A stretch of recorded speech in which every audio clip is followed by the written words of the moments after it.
Perdido. I'm reporting to all PDP members. You know, I'm very excited to share updates on Duterte Kitchen. Duterte's Kitchen. Walang matutulog ng gutom. Yan po ang talaga pong laging sinasabi ni Tatay Digong. Alam nyo, ang Duterte's Kitchen na may slogan na walang matutulog na gutom is more than just words. It's a promise. And that's the reason why we continue yung legacy yan ni Tatay Digong. And under our program, it's our program. Kasi po, kami lang po yung nakikita ninyo. Napakarami pong voluntary or volunteers na nakatago sa likod ng camera. Nagkataon na kami po taga-kumpas para on time po lahat. Kumukulo na darating sa harapan ng ating mga kababayang giniginaw at nagugutom. And under that program, our program, we're committed to feeding the hungry and supporting our communities. Our efforts are geared towards ensuring no one goes to bed with an empty stomach. We've been working tirelessly to reach more people, and I'm proud of what we achieved so far. And I'm very happy when Tatay Digong appointed me sa National Parks. Well, we know the fact that takbuhan po yun ng mga homeless, ng mga nagugutom, at yung walang-wala, masilungan. Pag umuulan, maniwala kayo, natutulog sila, nakabaluktot. But it did not stop them na mag-rest. Natutulog pa rin sila. Yung pagkakataon ay pinagkatiwala sa atin, I took advantage. And I'm happy na nagkaroon tayo ng pagkakataong makatulong sa kapwa. Kasi po yung trabaho na inappoint sa aming lahat ay iba-iba. Meron na sa loob ng opisina, meron na sa loob ng kung saan, iba't ibang klaseng departamento, ngunit lahat po ito ay public service. Pero sa akin, I feel that ako po yung pinakaswerte. Pwede po ako sa lahat. Kumbaga, pwede sa baterya, pwede sa kuryente, pwede sa labas, pwede sa loob, pwede sa taas ng puno, kahit saan. At kung hindi ko mararating yun, bumababa talaga kami para malaman namin kung sino pa yung nilalamig, kung sino pa ang nagugutom. Hindi lang po ito trabaho ng taga-DSWD. Dahil kung nakikita mo na may nangangailangan, lalo't ang Luneta ay bukas na pinto para po sa lahat ng ating mga kababayan. Isa po itong pagkakataon bilang tao, and it's a blessing for me. Kaya lahat po ng mga kinatawan ng gobyerno, bukas ang pinto, tambayan po nila ang aming opisina. Why? Because they really wanted to help also. Walang pagkakataon. Office work sila eh. It did not stop them to do it. Ang ginawa nila, pumunta sila sa akin at ginawa namin to ng sama-sama. Sila ka Asra, sila ka Amy. Wala man pagkakataon sa kanilang opisina. Ang pagbaba at pagtulong sa ating mga kababayan ay hindi po yan mahihinto pag sinabi mong hindi naman namin trabaho yun, hindi naman mandate.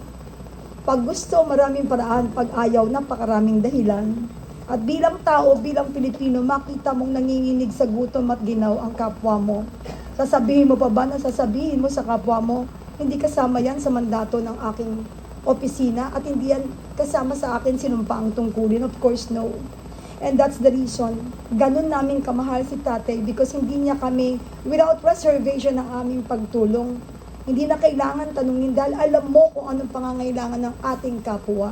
Lalo't sa lugar na alam mong bukas sa lahat ng mga Pilipinong salat, gutom at nangangailangan. I'm proud kasi hindi kami napapagod. Yung iba nga naghahanap pa kung sino tutulungan. Kami nandun na. Kumbaga sa baraha, kung ikaw ay manunugal, nakabukas na lahat ng baraha, pipiliin mo na lang kung ano yung uunahin mo. Kulang ang tao. Kapag tayo nagsama-sama, sobra-sobra Sobra-sobrang tulong ang pwede nating maibaba sa tao dahil kulang ang tulong sa mga taong maraming nangangailangan. Pero hindi imposible pag tayo nagkaisa at nagtulungan. At yun po yung isang mensaheng laging nakabalot sa aking isipan, kaya hindi nawawala sa aking puso. Lahat ng bagay, kailangan yung serbisyo, huwag kang mag-iisip ng kabayaran. Bakit? May sahod ka naman eh. Huwag ka nang mag-isip ng sobra. Kasi dyan po tayo talagang mapapahamak. At nangyayari na po ito. Mamiesta sila ngayon, pero hindi mo habang buhay malilinlang ang taong bayan sa kalokohang inyong pinagagawa. Tama. Let's keep pushing forward and make a real difference in the lives of those who need it most. Sa lahat ng mga katuwang namin, na wala nga kayo sa gobyerno, tumutulong pa rin kayo eh. Wala na nga tayo sa pwesto, but it did not stop us.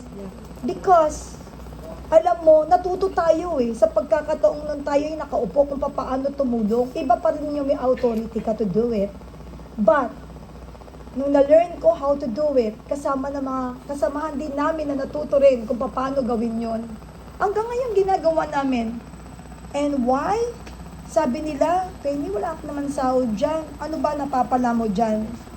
Yun po yung kaligayahan sa puso, ang makatulong. Tatanungin ko po kayo kung kayo po'y bibigyan ng pagpipili. Anong gusto nyo? Humingi ng tulong o tumulong?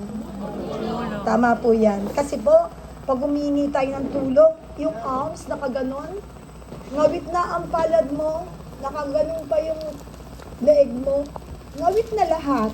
Tapos, i-chismis ka pa, hindi ka pa matutulungan. Pero pag ikay nagtutulong, nakayuko tayo, relax na relax, inaabot lang natin. It's not tiring to help. Ang importante po, matuto po tayong makipagkapwa-tao. Kaya nga po, di ba, may kanta. Huwag po natin kalimutan to ah. Ito lang po masishare ko sa inyo. Hindi po ako yung smartest na tao nandito, pero it's an eye-opener to all of us. Yung kapirangot na lyrics ng awitin na walang sino man ang nabubuhay para sa sarili lamang. Walang sino man ang namamatay para sa sarili lamang. Tayong lahat ay may pananagutan sa isa't isa. Tayong lahat ay tinipo ng Diyos. Yun na po. See, alam nyo. Yan lang pong maiiwan ko. And the rest, may papakita po sa ako sa inyo bilang part po ng aking report. Baka sabihin, kinantahan ko lang kayo, tumakas na ako sa report ko. Kaya meron po akong report na pinaghandaan para po sa inyong lahat. It's all about the Duterte's Kitchen.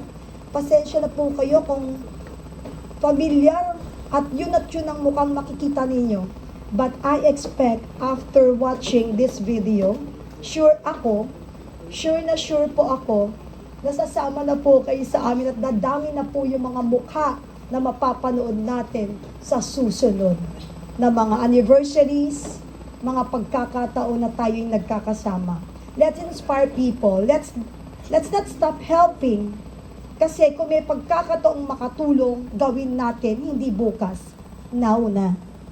And now, parang music, maestro, pasensya na po kayo. Ito lang po ang nakayanan ng inyong likod, pero ito po ang totoo sa likod ng tabing.